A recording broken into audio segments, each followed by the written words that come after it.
اور گلاس کا تکلف کیے بغیر اسے منہ سے لگا لیا۔ حلق سے پانی اترتے ہی میرے حواس بحال ہوتے چلے گئے۔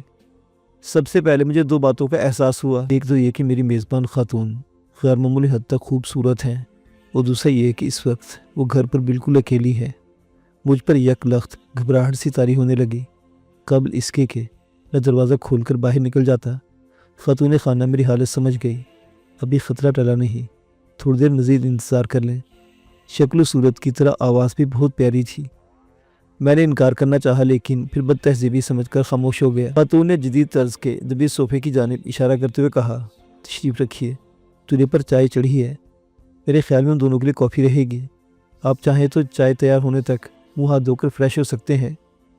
اس کا لہجہ بے حد نرم تھا، لیکن اس نرمی میں کہیں ہلکا سا تحکم بھی پوشیدہ تھا، چنانچہ مجھے حکم کی تعمیل کرنا پڑی۔ فلیٹ کی طرح باتھ روم بھی حسن انتخاب اور عمدہ ذوق کا آئینہ دار تھا۔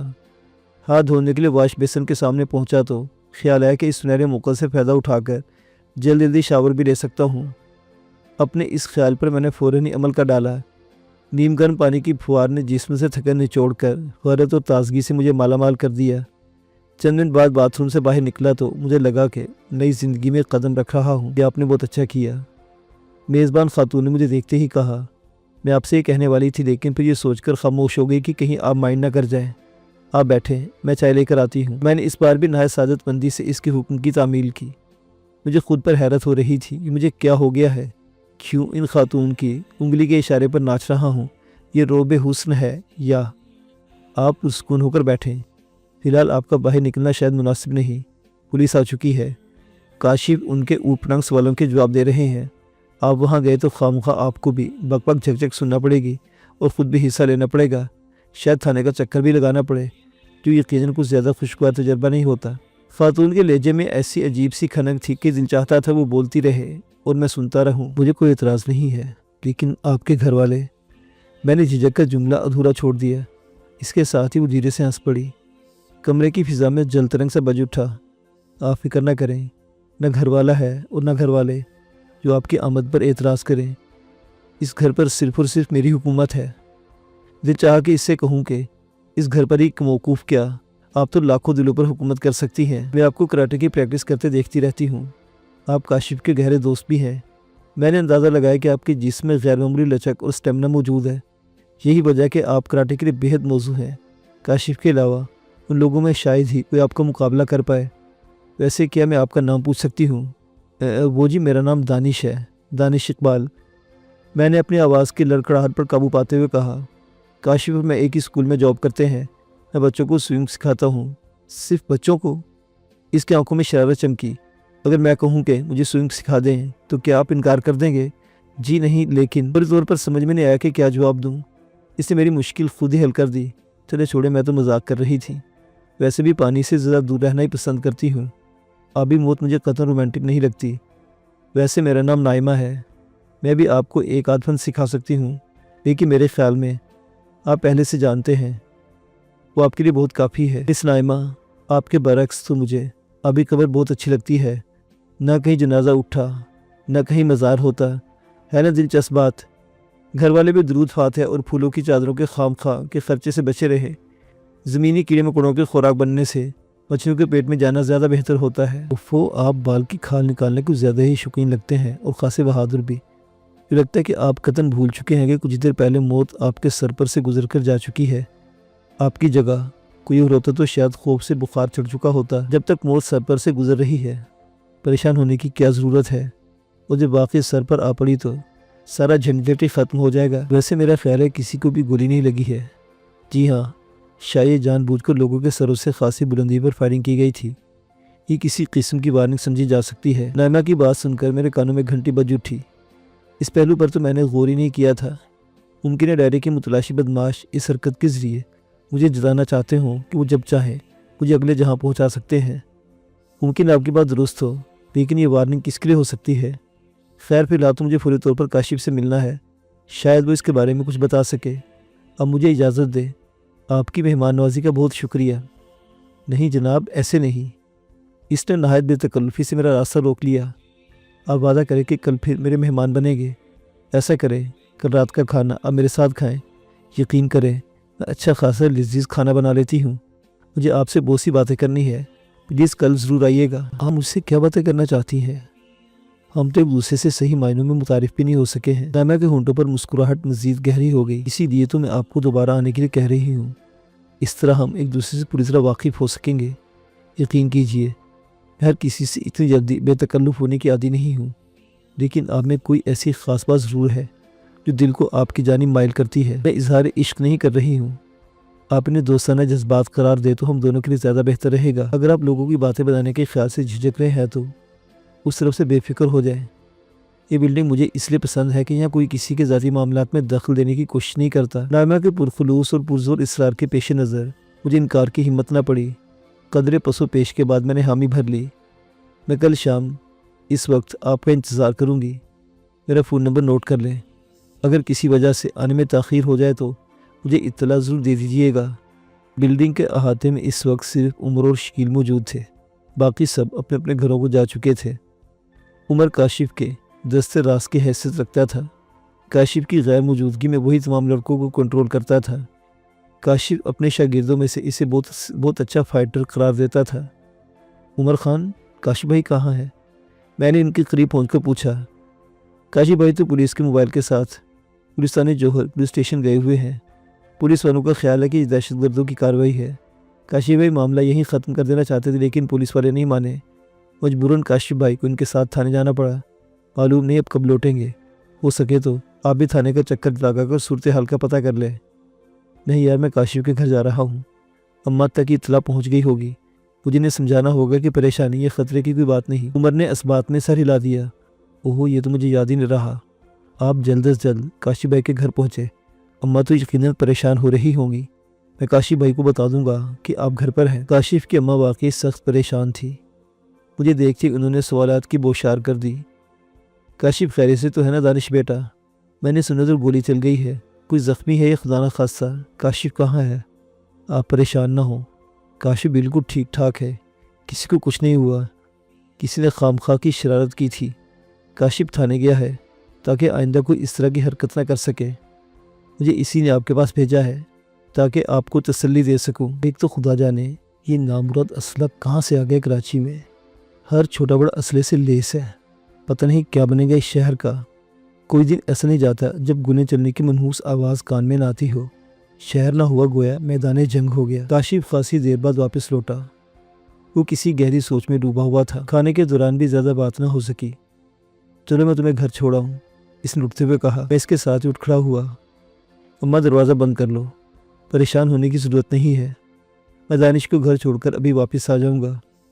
عمر اور شکیل صاحب میری دکان میں ویڈیو گیم کھیل رہے ہیں، کوئی کام ہو تو انہیں بلوا لینا۔ اماں نے اپنی پریشانی چھپاتے ہوئے اس بات میں گردن ہلا دی۔ کچھ پتہ چلا یہ کس کی کارستانی ہے؟ میں نے کاشف کا منہ کھلوانے کے لیے پہل کی۔ اتنی جلدی کیسے پتہ چل سکتا ہے بھائی؟ تھانے دار بزید ہے کہ یہ دہشت گردی کی کارروائی ہے۔ فرمائش کر رہا تھا کہ میں اپنے تمام اسٹوڈنٹس کو اس کے پاس تھانے لے کر آؤں۔ بڑی مشکل سے اسے سمجھایا کہ اس طرح خود اس کا وقت بھی ضائع ہوگا اور باقی سب لوگوں کا بھی، جبکہ حاصل کچھ نہیں ہوگا۔ اگر مجرموں کو پکڑنا ہے تو علاقے کی ناکہ بندی کراؤ، اگر مجرم پکڑے گئے تو ان کے خلاف گواہی کے لیے ہم خود تھانے پہنچ جائیں گے۔ مال بٹورنے کے چکر میں ہوں گے جناب تھاندار صاحب۔ تھانے آنے والا جیب خالی کیے بغیر واپس تھوڑی جا سکتا ہے، میں نے طنز لہجے میں کہا۔ کاشف نے شانے اچکائے۔ اللہ ہی بہتر جانتا ہے۔ ویسے تمہارے خیال میں اصل قصہ کیا ہے؟ میں نے پوچھا۔ قصہ تو بہت خطرناک لگتا ہے بھائی۔ مجھے پہلے ہی ڈر تھا کہ وہ لوگ کوئی نہ کوئی کارروائی ضرور کریں گے، جو بالآخر انہوں نے کر ڈالی۔ کاشف نے تفکر آمیز لہجے میں بتایا۔ کن لوگوں کی بات کر رہے ہو؟ کس نے کی ہے یہ کارروائی؟ میں نے حیرانی سے پوچھا۔ منشیات فروشوں کا ایک گروپ، پہلے بھی کئی بار دھمکی دے چکے ہیں۔ اس بار انہوں نے واضح اشارہ دیا ہے کہ ان کے صبر کی حدیں ختم ہونے لگی ہیں۔ ہمارے کلب نے ان لوگوں کا کیا بگاڑا ہے؟ کیوں ہمارے پیچھے پڑ گئے ہیں وہ لوگ؟ میں نے پوچھا۔ کاشف نے بدستور تفکر آمیز لہجے میں کہا۔ اس لیے کہ گزشتہ ماہ ہماری وجہ سے ان کا کاروبار ٹھپ ہو کر رہ گیا ہے۔ وہ کیسے؟ کچھ مجھے بھی تو بتاؤ۔ دراصل یہ سارا سلسلہ چند ماہ پہلے اس وقت شروع ہوا جب عمر خان کا چھوٹا بھائی یورین کی زیادہ مقدار استعمال کرنے کے باعث سوراب گھوٹ کے پل کے نیچے مردہ حالت میں پایا گیا۔ عمر خان، اس کے گھر والے بالکل نہیں جانتے تھے کہ سہیل اس لت میں گرفتار ہو چکا ہے۔ بہرحال اس جواب مرگ نے پورے گھر کو غم سے دیوانہ بنا ڈالا۔ خصوصاً عمر خان کی جو حالت بہت ہی خراب تھی، ویسے نہ سنبھالتا تو شاید وہ خود بھی کسی حادثے کا شکار ہو جاتا۔ بہرحال اس ثانی کے بعد عمر خان اور اس کے یار دوستوں نے عہد کیا کہ وہ کم از کم اپنے علاقے میں اسلامت کے نام و نشان مٹا کر چھوڑیں گے۔ میں ان کے ساتھ پوری طرح شریک تو نہیں ہوں، تاہم میں نے روکنے کی کوشش بھی نہیں کی۔ گزشتہ کئی مہینوں سے ان لوگوں نے معمول بنا رکھا ہے کہ علاقے میں آنے والے کسی بھی اجنبی یا مشکوک شخص پر کڑی نگاہ رکھتے ہیں۔ کسی پر ذرا بھی شک ہوتے ہی اس کی تلاشی لیتے ہیں۔ اگر کوئی نشاور شے برآمد ہو جاتی ہے تو اس کی بری طرح پٹائی کرتے ہیں اور پھر ہاتھ پاؤں باندھ کر تھانے چھوڑاتے ہیں۔ جبکہ آوارہ پھرنے والے ہیروئنچوں کی خاصی بڑی تعداد کو یہ لوگ ابتدائی کچھ عرصے کے دوران میں ایزی سینٹر پہنچا چکے ہیں۔ اس علاقے میں منشیات سپلائی کرنے والا گروہ خاصا مضبوط اور منظم ہے۔ ابتدا میں تو یہ لوگ درگزر کرتے رہے، لیکن اب شاید معاملہ ان کی برداشت سے باہر ہو رہا ہے۔ شاید اس لیے تھانے دار صاحب اسے دہشت گردی کی واردات قرار دینے پر بزید ہے، کیونکہ ان سے ملی بھگت کے بغیر تو منشیات فروشوں کو کاروبار چل ہی نہیں سکتا۔ اب یہ بھی اندازہ لگانا مشکل نہیں ہے کہ پولیس کے موبائل چند منٹوں کے اندر اندر موقع واردات پر کیسے پہنچ گئی۔ میں بھی حیران تھا کہ ہمارے قانون کے موافق اس سے مستعد کیسے ہو گئے۔ شاید تم ٹھیک ہی کہہ رہے ہو، کاشف نے کہا۔ تھاندار صاحب نے واضح طور پر تو نہیں کہا، البتہ اس کی باتوں سے اندازہ لگانا مشکل نہیں کہ وہ میرے کلب کی سرگرمی سے کچھ زیادہ خوش نہیں ہے۔ اس نے دعویٰ کیا تھا کہ کئی لوگوں نے شکایت کی ہے کہ ہمارے کلب کی وجہ سے ان کی ذاتی زندگی متاثر ہو رہی ہے۔ میں نے ان لوگوں کے نام پوچھے تو تھاندار نے بات گول کر دی۔ البتہ اس سے مجھ سے وعدہ ضرور لیا ہے کہ کم از کم 10 دن تک کلب بند رہے گا۔ یار یہ تو بہت برا ہوا، اس طرح تو بہت سے لڑکے بددل ہو کر کلب چھوڑ جائیں گے۔ اس سلسلے میں اب میں کیا کر سکتا ہوں؟ اس واقعے نے لڑکوں کو ویسے بھی خوفزدہ کر دیا ہوگا۔ ہم کلب کھولیں گے تب بھی ممکن ہے وہ واپس آنے کی جرات نہ کر سکیں۔ خیر ایسی بھی کیا بات ہوئی، کم از کم نصف درجہ لڑکوں سے تو میں ذاتی طور پر واقف ہوں۔ وہ ہر قیمت پر ہر حالت میں تمہارا ساتھ دیں گے، یہ تو میں بھی مانتا ہوں، لیکن کیا ان لوگوں کی زندگی خطرے میں ڈالنا مناسب ہوگا؟ خیر یہ تو 10 دن بعد کلب دوبارہ کھلنے پر دیکھا جائے گا۔ فی الحال عمر خان اور اس کے ساتھیوں سے کہو کہ اپنی کارروائیاں عارضی طور پر بند کر دے۔ یہ تو میں نے پہلے ہی لکھ چکا ہوں اور کہہ چکا ہوں، لیکن اگر یہ مسئلہ جلد از جلد حل نہ ہوا تو ہمیں بالآخر یہ کلب بند کرنا پڑے گا۔ کاشف کے لہجے میں مایوسی میرے لیے خاصی اجنبی تھی۔ تم فکر نہ کرو، انشاءاللہ یہاں تک نوبت نہیں پہنچے گی، میں نے اسے تسلی دی۔ میں اسے نائمہ کے بارے میں بتانا چاہتا تھا، لیکن جانے کیوں یہ بات میری زبان پر نہ سکی۔ شاید دل کے چور نے زبان پر مہر لگا دی تھی۔ میں رات گئے تک اس واقعے کے بارے میں سوچتا رہا۔ کاشف نے منشیات فروشوں کے حوالے سے جو کچھ بتایا وہ دل کو لگتا تھا، لیکن میں یہ اندیشہ نظر انداز کرنے پر ہرگز تیار نہ تھا کہ یہ ڈائری کے متلاشی گروپ کی بھی کارروائی ہو سکتی ہے۔ ان لوگوں کی جانب سے دی جانے والی مہلت کے صرف 3 دن باقی رہ گئے تھے۔ اگلے روز مقررہ وقت پر کاشف مجھے لینے آ گیا اور ہم اسکول پہنچ گئے۔ میں فوراً اسٹوڈنٹس میں گھر گیا۔ مجھ سے 3 دن غائب رہنے پر شکوے شکایتیں کر رہے تھے۔ کوئی دیر بعد پرنسپل صاحب نے مجھے طلب کر لیا۔ وہ میری طرف سے خاصے فکر مند تھے۔ میں نے یقین دلایا کہ میں پوری طرح صحتیاب ہو چکا ہوں۔ معمول کے برعکس اس روز مجھے وقت بہت آہستگی سے آگے بڑھتا محسوس ہو رہا تھا۔ مجھے اپنے آپ پر حیرت ہو رہی تھی۔ نائمہ کا خیال آتے ہی دل کی دھڑکنیں بے ترتیب ہونے لگتی تھی۔ جی چاہتا تھا ابھی اور اسی وقت اڑ کر اس کے پاس پہنچ جاؤں۔ اس کی معصوم مسکراہٹ، کھنکدار آواز، جل ترنگ سی ہنسی، غرض کے ایک ایک ادا یاد آ رہی تھی۔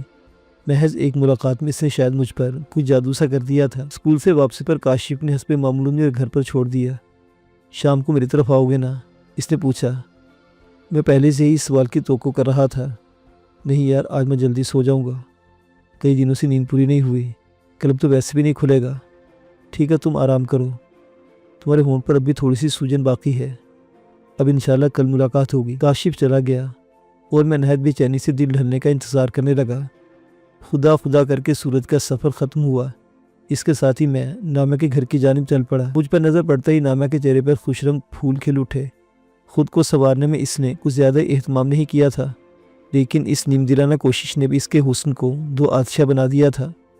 کئی لمحوں تک میں اس کے چہرے سے نظریں نہ ہٹا سکا۔ میری وارفتگی نے اس کی گلابی رنگت میں حیا کی سرخی گھول دی۔ اب اندر بھی آئیں گے یا ساری رات دروازے پر ہی کھڑے رہ کر گزارنی ہے؟ اس نے شرارت بھرے لہجے میں کہا۔ میں جیسے کسی حسین خواب سے جاگ اٹھا۔ دل میں آئی کہ کہہ دوں، تمہارے لیے تو رات بھر ایک پاؤں پر کھڑا ہو کر چلا کاٹنے والوں بھی ہزاروں مل سکتے ہیں، تاہم میں جرأت اظہار کہاں سے لاتا؟ میں اتنا ہی کہہ سکا، مجھے آنے میں دیر تو نہیں ہو گئی؟ ہاں بھی اور نہیں بھی۔ اس کے لہجے کی شوخی مزید بڑھ گئی۔ کیا مطلب؟ میں سمجھا نہیں۔ میں نے حیرانی سے پوچھا۔ سمجھ جائیں گے، سب کچھ سمجھ جائیں گے، اتنی جلدی کیا ہے؟ مذاق چھوڑیں، صاف صاف بتائیں، بے وقت ہاں اور نہ میں جواب کیسے ممکن ہے؟ میرے اصرار پر نائمہ کی شوخی میں سنجیدگی کی جھلک شامل ہو گئی۔ میرا مطلب یہ کہ اگر بات وعدہ نبھانے کی ہے تو آپ نے قدم دیر نہیں کی، لیکن جہاں تک انتظار کا معاملہ تو لگتا ہے جیسے خیر چھوڑے اس بات کو، یہ بتائیں گے فائرنگ والے معاملے کا کیا بنا؟ پولیس والے کیا کہتے ہیں؟ کہنا کیا ہے، 10 دن کے لیے کلب بند کروا دیا ہے، کہتے ہیں دہشت گردوں کی کارروائی ہے، بلکہ تھاندار صاحب کا تو یہ بھی کہنا ہے کہ کلب مستقل طور پر بند کر دینا زیادہ بہتر ہوگا۔ ارے لیکن کیوں؟ کلب نے ان کا کیا بگاڑا ہے؟ نائمہ نے حیرانی سے پوچھا۔ اس دوران میں ہم دونوں کھانے کی میز پر پہنچ چکے تھے۔ تھاندار صاحب ارشاد فرماتے ہیں کہ بہت سے لوگوں نے شکایت کی ہے کہ اس کلب کی وجہ سے ان کی پرائیویسی میں خلل پڑتا ہے۔ بکواس کرتا ہے خبیث۔ نائمہ یکدم غصے سے بھڑک اٹھی۔ آس پاس کی بلڈنگوں میں ایک بھی فرد کلب سے ناخوش نہیں، کیونکہ کلب کی وجہ سے رات گئے تک یہاں رونق سی لگی رہتی ہے۔ چور ڈاکو اس طرف کا رخ نہیں کرتے، جبکہ علاقے کے بچے نوجوان الٹی سیدھی سرگرمیوں کی جانب متوجہ نہیں ہوتے۔ اب پورے 10 دن تک یہ سب آوارہ گردی کرتے رہیں گے، جبکہ باقی افراد بھی چور ڈاکو کے خطرے کے باعث سکون کی نیند نہیں سو سکیں گے۔ نائمہ نے چائنیز کھانے تیار کیے تھے اور میرے توقع کے برعکس وہ کھانے پکانے کے معاملے میں غیر معمولی مہارت کی حامل محسوس ہوتی تھی۔ خصوصاً چکن تھائی سوپ تو اس نے بہت ہی لذیذ بنایا تھا۔ اگر یہ کھانا واقعی آپ نے تیار کیا تو میں مشورہ دوں گا کہ فوری طور پر ریسٹورنٹ کھول ڈالیں۔ کچھ ہی دنوں میں سارے دل درد دور ہو جائیں گے۔ قریب ناک والی چندی شخصیات اتنا اچھا چائنیز کھانا بنا سکتی ہوں گی، یقین کیجئے میرا تو آپ کا شاگرد بننے کو دل چاہ رہا ہے۔ تو پھر نیک کام میں دیر کیسی؟ ابھی اس وقت شاگردی اختیار کر لو، پھر ریسٹورنٹ کے آئیڈیا پر بھی غور کیا جا سکتا ہے۔ ظاہر تمہاری موجودگی میں ویٹر کا مسئلہ تو ویسے ہی خود بخود حل ہو جائے گا۔ تمہاری ناک کچھ زیادہ کھڑی تو نہیں، لیکن میرا خیال ہے تم اچھے شاگرد ثابت ہوگے۔ یہ کہ بدتمیزی محترمہ، ابھی آپ کا شاگرد بنا بھی نہیں اور آپ سے تم پر آ گئی۔ باقاعدہ شاگرد بننے پر تو شاید آپ مجھے گلی میں جھاڑو دلوایا کریں گی۔ میری بات سن کر اس نے مغرور انداز میں گردن اکڑا لی۔ بھائی شاگرد بننا تو ہے، حکم ماننا ہی پڑے گا، چاہے ہم جھاڑو دلوائیں یا برتن دھلوائیں۔ آخر کوئی اپنا ہنر اتنی آسانی سے تو کسی کے حوالے نہیں کرتا۔ نہ بابا نہ، میں باز آئے ایسی شاگردی سے، میرے یہی بہت ہے کہ آپ کبھی کبھار اپنے ہاتھ کا کھانا کھلا دیا کرے۔ بس اتنی جلدی ہمت ہار گیا آپ؟ میں تو سمجھی تھی اب ابھی مٹھائی کا ٹوکرا اور 5.25 گز کی پکڑی لا کر میرے قدموں میں رکھنے والے ہیں۔ خیر جیسی آپ کی مرضی۔ کھانے کے بعد اس نے بہت عمدہ سی کافی پلائی۔ اچانک مجھے خیال آیا، اتنی گپ شپ اتنی باتیں ہو گئی، لیکن آپ نے اب تک یہ نہیں بتایا کہ آپ کس کمپنی کسی محکمے میں جاب کرتی ہیں، آپ کے باقی گھر والے کہاں ہیں؟ نائمہ کا چہرہ یک لفظ سفید پڑ گیا، جیسے میرے سوال نے اس کی رگوں سے سارا خون نچوڑ لیا ہو۔ مجھے لگا کہ جیسے مجھ سے کوئی بہت بڑی بھول ہو گئی ہو۔ شاید مجھے یہ سوال نہیں پوچھنا چاہیے تھا، لیکن اب کیا ہو سکتا تھا، تیر کمان سے نکل چکا تھا۔ اس سوال کا جواب آپ کو ضرور دوں گی۔ یہ بات نہیں کہ اپنی حقیقت آپ سے چھپانا چاہتی ہوں، بس میں یہ موقع زیادہ سے زیادہ دیر تک ٹالنا چاہتی تھی۔ لیکن اب آپ خیر سنیے، میرا تعلق اس بازار سے ہے جہاں قدم رکھنے کا کوئی شریف آدمی تصور بھی نہیں کر سکتا، جہاں شرم و حیا ایک عیب ہے اور مکر و ریاکاری سب سے بڑی خوبی تصور کی جاتی ہے۔ مجھے فوری طور پر سمجھ نہ آ سکا کہ یہ خبر سن کر میری ذہنی کیفیت پر کیا اثر پڑا ہے۔ میں کیا رد عمل ظاہر کروں؟ بازاری عورت بہت بری ہوتی ہے، سب ان سے نفرت کرتے ہیں، مجھے بھی ایسا ہی کرنا چاہیے، لیکن کیا میں نائمہ سے واقعی نفرت کر سکتا ہوں؟ یہ بھی تو بازاری عورت ہے، لیکن کیا بازاری عورتیں ایسی ہوتی ہیں؟ اتنی معصوم، اتنی بےلوث، اتنی باوقار۔ نائمہ کی آنکھیں میز پر گڑی ہوئی تھی، کسی ایسے ملزم کی طرح جو دھڑکتے دل کے ساتھ اپنی قسمت کا فیصلہ سننے کا منتظر ہو۔ میں کون ہوتا ہوں کسی کی قسمت کا فیصلہ سنانے والا؟ ہر شخص اپنے اعمال کا خود ذمہ دار ہوتا ہے۔ مجھے تو اس نے کسی قسم کی بازاری حرکت نہیں کی تھی، کوئی جھوٹ نہیں بولا تھا، کوئی دھوکہ بازی نہیں کی تھی۔ اگر چاہتی تو بآسانی مجھے بیوقوف بنا سکتی تھی، یا بھلا کیسے اس کا جھوٹ پکڑ پاتا؟ میں یہ نہیں کہوں گا کہ اس انکشاف کا مجھ پر کوئی اثر نہیں ہوا۔ میں نے نہایت احتیاط سے الفاظ کا انتخاب کرتے ہوئے کہا، سچ تو یہ ہے کہ مجھے یہ جان کر شدید دکھ ہوا، لیکن اس سے بھی کہیں زیادہ مجھے حیرت ہے۔ آپ کہیں بھی سے تو شاید اس کی وجہ یہ ہے کہ اس دلدل میں پوری طرح دھنس جانے کے باوجود میں نے مزاحمت ترک نہیں کی ہے، خود کو پوری طرح مرنے نہیں دیا ہے۔ دوسروں کی نظروں میں بے وقت اور ذلیل و خوار ہونے کے باوجود اپنے آپ کو سربلند رہنے کے لیے کوشاں رہتی ہوں۔ شاید اس لیے اب تک میں زندہ بھی ہوں، ورنہ مرنا تو بہت آسان ہے۔ نائمہ کی آواز لمحہ بلمحہ دھیمی پڑتی جا رہی تھی۔ کہ آپ کا خاندانی پیشہ تو نہیں لگتا؟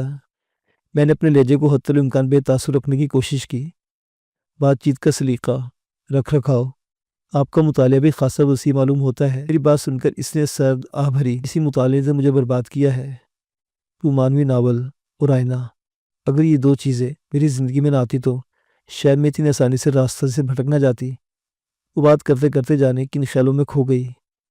میں نے اس کی سوچوں میں انتشار پیدا کرنے کی کوشش نہیں کی۔ میری بدقسمتی یہ تھی کہ جو مجھے عقل سکھا سکتی تھی اسے خود عقل نہیں تھی۔ میری ماں کو میرے باپ کی کمائی پر بڑا غرور تھا۔ ہر مہینے سعودی عرب سے آنے والی موٹی رقم کے بینک ڈرافٹ کے بل پر وہ میری دونوں چچیوں کو نیچے لگائی رکھتی تھی۔ وہ دونوں گھر کا سارا کام سنبھالتی۔ اماں دن بھر میں کوئی ایک آدھ کام ہی کرتی ہوں گی، وہ بھی احسان جتا کر، جبکہ مجھے تو وہ کسی کام کو ہاتھ نہیں لگانے دیتی تھی۔ ان کا کہنا تھا کہ مجھے صرف اور صرف پڑھائی پر توجہ دینی چاہیے، حتیٰ کہ میں کبھی اپنی یونیفارم بھی استری نہیں کرتی تھی۔ نائمہ ایک بار پھر خاموش ہو گئی، جیسے یادوں کی کتاب کے ورق اکٹھے کر رہی ہو۔ جانے کیسے مجھے رومانوی ناولوں کی لت لگ گئی۔ میرا ذہن وقت سے پہلے ہی اونچی پرواز کرنے لگا۔ وقت کی کمی تھی نہ پیسے کی۔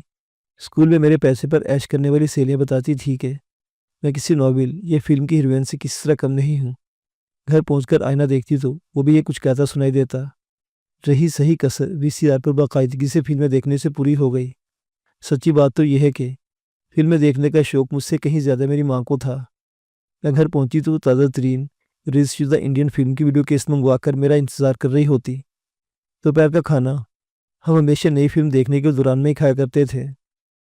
ماں بیٹی کے اس معمول میں پہلی بار اس وقت خلل پڑا جب 9ویں جماعت میں پہنچ کر مجھے ٹیوشن پڑھانے کے لیے ایک کوچنگ سینٹر میں داخلہ لینا پڑا۔ اسکول سے گھر آ کر کھانا کھاتی اوپر فوراً منی بس یا رکشے کے ذریعے محمود آباد سے طارق روڈ پر ٹیوشن پڑھنے کے لیے چلی جاتی۔ اپنے خوابوں کے شہزادے سے میری پہلی ملاقات طارق روڈ پر ہی ہوئی۔ اس کا دفتر کوچنگ سینٹر کے بالکل سامنے تھا۔ شکل و صورت کے علاوہ اس کی ڈریسنگ اور سٹائل بھی کسی فلمی ہیرو سے کم نہ تھے۔ ابتدا میں کچھ دن وہ موٹر سائیکل پر میرا پیچھا کرتا رہا، پھر ایک دن اس نے ہمت کر کے مجھے راستے میں روک لیا۔ میں نے اس کی بھرپور حوصلہ افزائی کی۔ اس کے ساتھ ہی کوچنگ سینٹر میں میری غیر حاضری بڑھتی چلی گئی۔ وہ عام طور پر مجھے راستے میں مل جاتا اور ہم کسی ریسٹورنٹ میں جا بیٹھتے۔ پھر ایک دن امجد نے تمام دن ساتھ گزارنے کی خواہش ظاہر کی۔ میں یہ نہیں کہوں گی کہ مجھے اس قسم کی ملاقات کے ممکنہ نتائج کا پتہ نہیں تھا، بس نہ جانے کہ مجھے یقین تھا کہ میرا ہیرو ویلن جیسی حرکت نہیں کر سکتا۔ بہرحال میں نے کسی قدر پس و پیش کے بعد امجد کی بات مان لی۔ میں نے اماں کو بتایا کہ اسکول کی جانب سے ہماری کلاس پکنک پر جائے گی، لہذا کھانے پینے کی کچھ اشیاء تیار کر دی جائے۔ حسب معمول میری فرمائش پوری کر دی گئی۔ ان دنوں میں برقع پہنا کرتی تھی، لہذا پہچانے جانے کا خطرہ تو تھا نہیں۔ اسکول کے قریب امجد میرا منتظر تھا۔ اس نے مجھے موٹر سائیکل پر بٹھایا اور ہم چل پڑے۔ امجد نے بتایا کہ اس نے اپنے دوست کے ہٹ کی چابی حاصل کر لی ہے۔ ہم سارا دن ساحل سمندر پر گزاریں گے اور شام ہونے سے پہلے لوٹ آئیں گے۔ امجد کے دوست کا ہٹ خاصی ویران جگہ واقع تھا، لیکن اس وقت مجھے یہ دیکھنے کی فرصت کہاں تھی۔ ہم دونوں دیر تک سمندر کے پانی میں اٹکھیلیاں کرتے رہے۔ دوپہر ہوئی تو ہم ہٹ میں آ گئے۔ ہم دونوں ہی خاصے تھک چکے تھے۔ کھانا کھانے کے بعد میں نے کچھ دیر سونے کی خواہش ظاہر کی، لیکن امجد کے ارادے کچھ اور ہی نظر آ رہے تھے، قابل اس کے کہ پوری طرح اپنی اصلاح دکھا دیتا۔ ہٹ کے دروازے پر زوردار دستک ہونے لگی۔ امجد یکدم پریشان نظر آنے لگا۔ دروازہ کھولتے ہمارے اوسان خطا ہو گئے۔ دروازے پر پولیس کے ایک سب انسپیکٹر اور 2 کانسٹیبل موجود تھے۔ انہوں نے سوال جواب کیے تو امجد ایک دم ان کے پیروں میں پڑ گیا اور منتیں کرنے لگا کہ ہمیں چھوڑ دیا جائے۔ پولیس سے بری طرح مارا پیٹا اور اس شرط پر اسے جانے کی اجازت دی کہ وہ 2 گھنٹے کے اندر 15,000 روپے لے کر آئے گا اور مجھے چھڑا کر لے جائے گا۔ نائمہ یہاں تک پہنچ کر خاموش ہو گئی۔ میں کچھ دیر اس کے بولنے کا انتظار کرتا رہا، لیکن پھر مجھ سے صبر نہ ہو سکا۔ اس کے بعد کیا ہوا؟ نائمہ کو جیسے ایک بار پھر ہوش آ گیا۔ امجد کو واپس آنا چاہیے تھا، مگر وہ نہ آیا۔ میں پورے 5 دن تک سب انسپیکٹر اس کے دونوں ساتھیوں کی فرض شناسی کا نشانہ بنی رہی۔ پھر سب انسپیکٹر نے 25,000 روپے مجھے اس سجاول میں اڈا چلانے والے رمضان کے ہاتھ بھیج دیا۔ سجاول میں 2 سال گزارنے کے بعد میں نئے پر روڈ پر زینب کے خانم کے کوٹھے پر جا پہنچی۔ یہی میں نے ناچنا اور گانا سیکھا۔ رفتہ رفتہ میرے مجرے پر ہی زینب خانم کی کوٹھے کی کمائی کا اصل ذریعہ بن گئے۔ تب میں نے زینب خانم پر دباؤ ڈال کر جسم فروشی سے مکمل کنارہ کشی اختیار کر لی۔ تاہم کوٹھے پر رہتے خود کو بچائے رکھنا آسان کام نہیں تھا، چنانچہ میں نے زینب خانم کی نظروں سے بچا کر تھوڑی تھوڑی رقم جمع کرنا شروع کر دی تاکہ کسی طرح اپنے لیے علیحدہ رہائش گاہ کا انتظام کر سکوں۔ 2 سال پہلے ایک غنڈے نے زینب خانم کو قتل کر دیا اور زینب کے بعد اس کا کوٹھا اس کی بہن ریشم نے سنبھالا۔ تب تک میری حیثیت بے حد مستحکم ہو چکی تھی۔ کوٹھے کی ساری آمدنی میرے دم قدم سے تھی، جبکہ خانوں کی انگلی کے اشارے پر ناچنے والے کرندے بھی میری وفاداری کا دم بھرتے تھے۔ اگر میں چاہتی تو بآسانی کوٹھے پر قبضہ کر سکتی تھی، لیکن میں نے ایسا نہیں کیا کیونکہ میں ایسی کوئی خواہش نہیں رکھتی تھی۔ میں نے ریشم سے معاہدہ کیا کہ کوٹھے کی آمدنی کا ایک مخصوص حصہ مجھے ملتا رہے گا۔ میں کوٹھے پر بدستور حاضری لگاتی رہوں گی، البتہ مجھ پر کسی قسم کی پابندی نہیں ہوگی۔ تو آپ اب بھی کوٹھے سے وابستہ ہیں؟ میں نے پوچھا۔ نائمہ نے اس کا جواب اس بات میں دیا، اس کے علاوہ میرے پاس کوئی چارہ کار بھی تو نہیں ہے۔ آپ نے اپنے گھر والوں کو پتہ کرنے کی کوشش نہیں کی؟ میں نے پوچھا۔ اس کا چہرہ رنج کے مارے زرد پڑ گیا۔ لوگوں نے وہ گھر بیچ دیا تھا۔ شاید میرے غائب ہونے کے فوراً بعد اماں کو تو ابا اپنے ساتھ سعودی عرب لے گئے، جبکہ میرے دونوں چچا اورنگی ٹون میں کہیں رہ گئے۔ میں نے انہیں تلاش کرنے کی کوشش بھی نہیں کی۔ رات خاصی آگے بڑھ چکی تھی۔ میں نے نائمہ سے اجازت طلب کی۔ اس کے چہرے کے تاثرات پڑھنا میرے لیے کچھ زیادہ مشکل نہ تھے۔ وہ سمجھ رہی تھی کہ شاید اب میں کبھی اس طرف کا رخ نہیں کروں گا۔ میں اس کے گھر سے نکل کر 2 قدم آگے بڑھا اور پھر پلٹ کر دیکھا۔ وہ بدستور دروازے میں موجود تھی۔ اس کی بڑی بڑی آنکھوں میں آنسو چمک رہے تھے۔ بھائی کیا دوبارہ آنے کے بارے میں نہیں پوچھیں گی آپ؟ میں نے شگفتہ لہجے میں پوچھا۔ اس کی آنکھوں کے ٹمٹماتے چراغ ایک بار پھر دمک اٹھے۔ آپ کا اپنا گھر ہے، جب چاہیں آ سکتے ہیں، بشرط یہ کہ آپ ڈیوٹی پر نہ جا چکی ہوں، میں نے شوخی سے کہا۔ بہرحال 3 دن کے بعد یعنی ہفتے کی شام کو میں ایک بار پھر آپ کے در دولت پر حاضر دوں گا۔ آپ فکر نہ کریں، آپ کا شایان شان استقبال کیا جائے گا عالیجا۔ نائمہ کی دلکش مسکراہٹ واپس لوٹ آئی۔ نائمہ کا کہنا غلط نہیں تھا۔ رات کا دوسرا پہر شروع ہونے سے پہلے ہی بلڈنگ کے احاطے میں سناٹا طاری ہو چکا تھا۔ تمام لوگ سرے شام اپنے گھروں میں دبک چکے تھے۔ یہ صورتحال ایک طرح سے میرے لیے اطمینان بخش رہی تھی۔ مجھے نائمہ کے گھر سے دیکھنے والا کوئی بھی نہ تھا۔ بصورت دیگر کسی بھی شرارت پسند شخص کی راگے شرافت پھڑک سکتی تھی، جس کے نتیجے میں نائمہ کی پرسکون زندگی خامخواہ اجیرن ہو سکتی تھی۔ اس روز بھی حسب معمول ابو الحسن اصفہانی روڈ پر اچھی خاصی ویرانی کا عالم تھا، حتیٰ کہ رات کے کھلے رہنے والا کوئٹہ ریسٹورنٹ بھی بند ہو چکا تھا۔ شاید گزشتہ رات کی فائرنگ والے واقعے کی دہشت ابھی تک موجود تھی۔ کسی قسم کی سواری ملنے کا امکان بھی نہ ہونے کے برابر تھا۔ چنانچہ میں بلا توقف رش منہاس روڈ کی جانب چل پڑا۔ موسم خاصا خوشگوار ہو رہا تھا۔ موسم سرما کے ابتدائی دنوں کی خنک ہوا بہت اچھی لگ رہی تھی۔ خوش قسمتی سے مجھے راستے میں خالی رکشہ مل گیا۔ اپنی بلڈنگ کے قریب رکشے سے اتر کر چند ہی قدم چلا ہوں گا کہ میری نظر بلڈنگ سے تقریباً 100 گز کے فاصلے پر کھڑی ایک پجیرو جیپ پر پڑی۔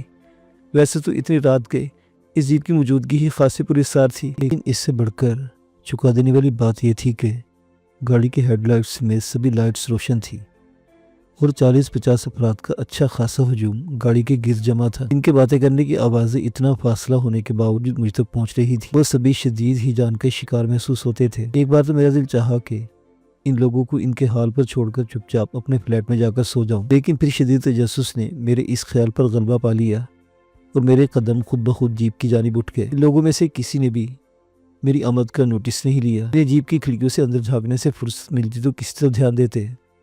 میں کسی نہ کسی طرح جیپ کے قریب پہنچنے اور اس کی کھڑکیوں سے اندر جھانکنے میں کامیاب ہو گیا۔ اندرونی لائٹس کی تیز روشنی میں جو منظر میں نے دیکھا، اس نے لمحہ بھر کے لیے تو میرے دل کی دھڑکن بند کر دی۔ جیپ میں 4 افراد موجود تھے۔ وہ چاروں بظاہر تو آرام دہ سیٹوں پر سوتے نظر آ رہے تھے، لیکن ان کے جسموں سے بہنے والا خون کچھ اور ہی داستان بیان کر رہا تھا۔ ان کے جسموں پر قیمتی لباس موجود تھے، لیکن ان کے کھدرے کرخت اور زخموں کے پرانے نشانات سے بھرپور چہرے قیمتی گاڑی اور لباس سے قطن میل نہ کھاتے تھے۔ انہیں شاید اچانک موت نے دبوچا تھا، اتنا اچانک کہ انہیں مزاحمت کرنے کا موقع ہی نہ مل سکا۔ بہت قریب سے چلائی جانے والی گولیاں ان کی کھوپڑیوں اور گردنوں میں سوراخ کر کے چند ہی لمحوں میں زندگی کے بکھیڑوں سے نجات دلا گئی تھی۔ اس طرح کے مناظر میں نے فلموں میں وہ دیکھے تھے، حقیقی زندگی میں پہلی بار دیکھ رہا تھا۔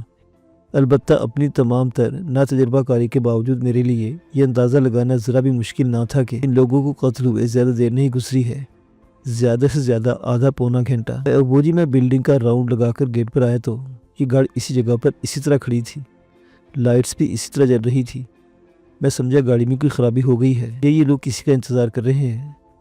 قریبی بلڈنگ کا چوکیدار اپنے گرد جمع درجن پر لوگوں کو نہایت جوش و خروش سے بتا رہا تھا۔ جب 10 منٹ تک یہ گاڑی نہ چلی تو اور نہ ہی کوئی گاڑی سے اترا تو میں نے سوچا کہ ان سے پوچھوں مسئلہ کیا ہے، ہو سکتا ہے کسی کا ایڈریس معلوم کرنا چاہتے ہوں۔ میں نے گاڑی کے ڈرائیور سے بات کرنا چاہی تو پتہ چلا کہ چوکیدار کی گفتگو جاری تھی کہ اچانک دور سے پولیس کی گاڑیوں کے سائرن کی آواز سنائی دی۔ اس کے ساتھ ہی وہ موجود تمام افراد میں کھلبلی مچ گئی۔ سبھی لوگ جلد از جلد وہاں سے کھسک لینا چاہتے تھے۔ قانون کے محافظوں کے سوال و جواب کا سامنا کرنے سے سبھی گریزاں تھے۔